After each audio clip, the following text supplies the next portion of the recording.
Sting দাও, আমি ছাগলের সাথে পারতেছি।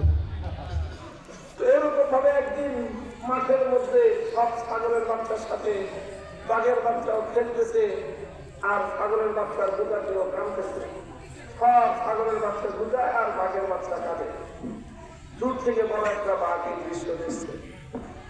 ও থেকে বলে যে কোন যুগ পড়লো যে ছাগলে বাঘের বাচ্চারে গুজায় আর বাঘের বাচ্চা ছাগলের গুজা খেয়ে কাঁদবে। এখন ওই বড় বাঘটা কাছে আসছে, কাছে এসে ভালো করে তামসাটা দেখছে ঘটনাটা কি।